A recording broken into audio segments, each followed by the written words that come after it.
one lesson, I think, for anybody who's aspiring to leadership is recognizing that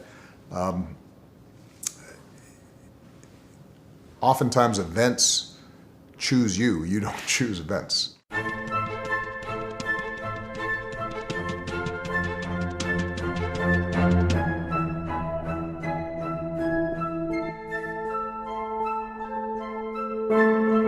In January of 2009, when I was inaugurated, we were going through the worst economic contraction since the Great Depression, and the financial system had essentially shut down. The first thing to understand is the full context of how the financial crisis came about. In a way, it starts all the way back in the 1930s. In the Great Depression, the United States creates a whole regulatory structure of rules of the road that are going to apply to financial institutions. But by the 80s and 90s, there was a huge effort to deregulate finance. The mortgage companies took the simplest thing, the 30-year fixed rate mortgage. They made it real short, like you refinance it every 2 years and you have an interest rate that's real low at the beginning called a teaser rate, and then it jumps up and we don't actually find out if people can afford to pay for it. But it wasn't unique to mortgages, loans for cars or using credit cards. A lot of people were getting systematically taken advantage of. People borrowed 100% or more of the value of their house in a mortgage, and then the price of housing began to collapse. Essentially, it was a big house of cards. And what you started seeing in 2007 is that that house of cards started to crumble. In a panic, people started pulling back on lending. Suddenly, employers couldn't make payroll. And so you had this compounding failure. And those things fed on themselves, raising the risks that the economy would fall into a Great Depression and the financial system would collapse.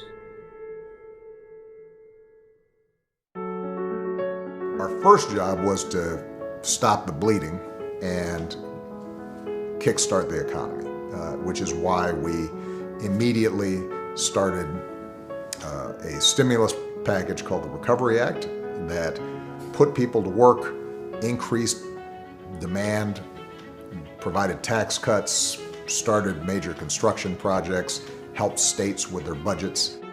The key thing about the president in this period was his ability to take the long view and recognize that even while the fires of the crisis were burning, we had to put in place a set of reforms and safeguards that would reduce the risk it would happen again.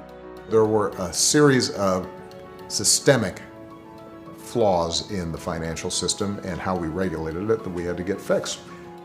And that was the goal of Dodd-Frank.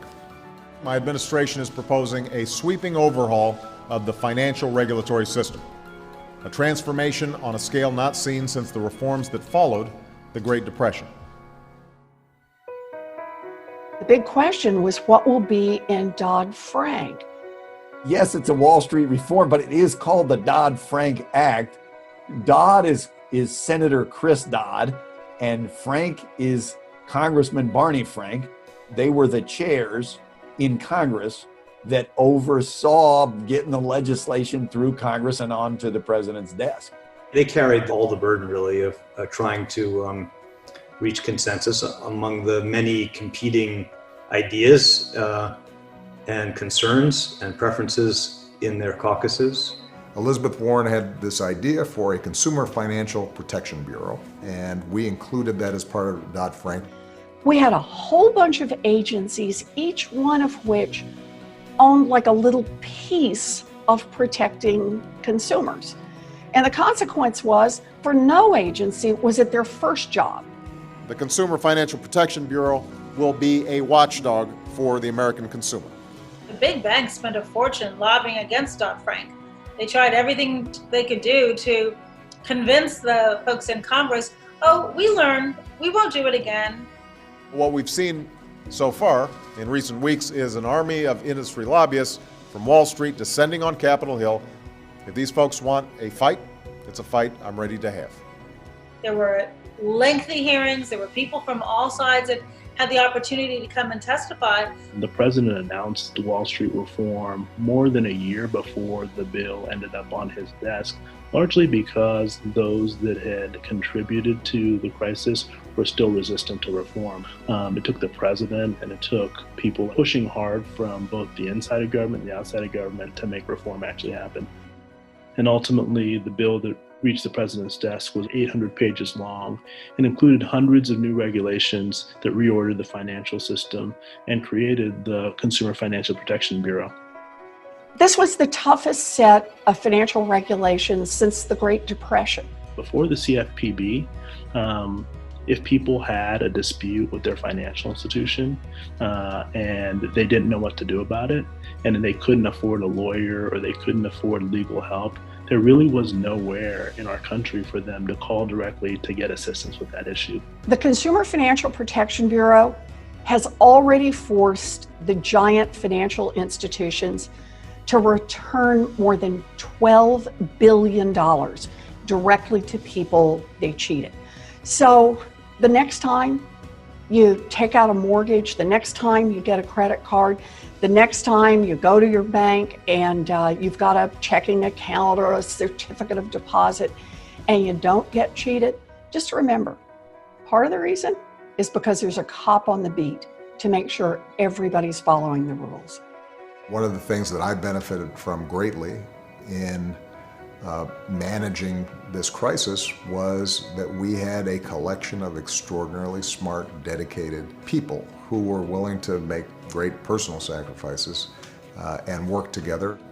But there's also a broader lesson that I think speaks to our time as much as it did a decade ago, and that is that our work is never finished. Part of the reason that you had a crisis in 2007, 2008 was because there had been underlying trends that had been taking place for decades. Each generation of leadership has to tackle a piece of the problem. That's one of the reasons why at the foundation our focus is on developing the skills and the talent of young people who are working on a whole host of issues, because their work's never done, and hopefully the skills and training and insights that they develop and the experiences they have and the challenges they confront, that will then give them the tools they need not only to succeed, but also then pass it on to the next generation, and we keep on handing off the baton, then things get better. Progress happens, and we can look back with pride in terms of what we accomplished.